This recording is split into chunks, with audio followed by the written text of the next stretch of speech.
food nerds!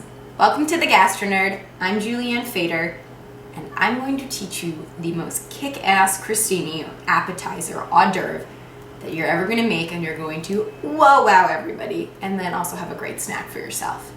It is a caramelized onion, goat cheese, and fresh thyme crostini. And crostini just means toasted bread. It's the Italian word. All you really need is, toasted bread and you're good to go. You could of course do this on a cracker too, or make a sandwich. So there are the three main components: caramelized onions, which are onions with some butter and sugar. Can't beat the classics. Goat cheese, this is fresh goat cheese that I brought to room temperature. Some fresh thyme that I just picked from my little bitty herb garden. Of course, you can just get thyme in the supermarket too. And then I went with a little ciabatta and the Italian theme. Baguette, of course, is great. Any sort of bread will do, and like I said, crackers are fine. So the only real thing that takes time here is to caramelize the onions.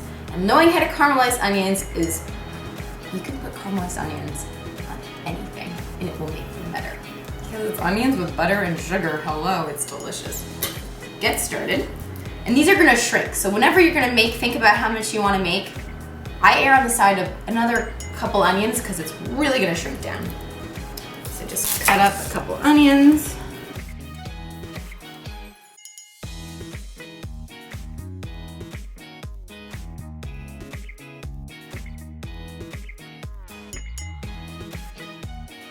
So my onions are sliced, and because the onions are the featured component of this dish, I've sliced them. So you can really, they're gonna stand out.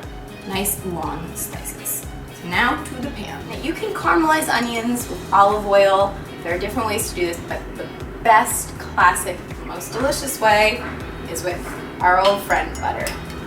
And a lot of it. Sometimes to balance out the butter, I'll do a little bit of olive oil.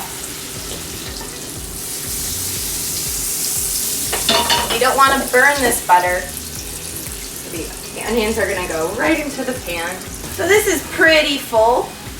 Normally you could use a slightly bigger pan, but what's going to happen is as they cook down, they're going to shrink and shrink and shrink. So this is going to be fine. And then being on top of each other is okay. It's just like living in New York. Let that go low and slow. This is going to take a while. This could take over a half an hour easily for it to really caramelize. So I'm going to not add anything right now until it starts to sweat a bunch. Then I'm going to add a little salt and sugar, and that's going to really ensure the caramelization. So my onions, as you can see, they have shrunk a ton. And now they're really fully sweated out and wonderful. I'm going to add just a little bit of salt, a little bit of sugar, good old granulated sugar. Now you can do this with balsamic vinegar, different types of vinegars. They'll add a little bit of an acidic component. The balsamic's a little bit sweeter. That works really well too. But this is just the classic. Butter, sugar, salt, onions. And now I'm gonna let that, it's gonna really cook into it and start to really caramelize.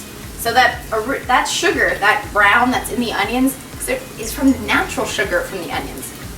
Pretty much all vegetables and fruits have natural sugar, and it's just cooking them the right way. It's going to really help them release that. This has been about 40 minutes or so, and now I'm going to continue, now that it has the sugar in there and the salt, to let it cook down even more. So my onions are done, and they're nicely, so you can see they've shrunk down. This is 4 onions right here. They shrink a lot. And now they're just beautiful. They have that great kind of golden color. I toasted a few slices of my ciabatta. Any bread, like I said, will do, or crackers. I have my goat cheese, nice room temperature. Goat cheese is kind of like cream cheese for fancy people.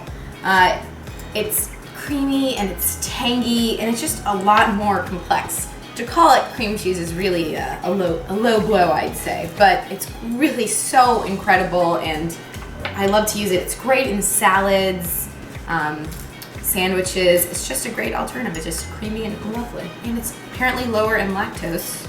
So for you lactards out there, goat cheese. Then I'm gonna take my beautiful, and this is so great when they're still warm and the crostini are warm. Of course, if these get to room temperature, that's totally fine. You can always stick these in the oven or toaster oven for, a minute just to get nice and warm. Oh, they are hot, hot, hot, hot, hot, hot. Look at that steam. It's like giving me a facial right now. And then, because these are fresh little babies from my garden, I'm gonna put them whole. Usually thyme can be pretty woody, so just pick off the leaves. God, is that gorgeous. Let me tell you, I started my garden through some seeds I got at Home Depot. Anybody can do it. These have never been outside. They've never seen natural light, but look how beautiful. My favorite part.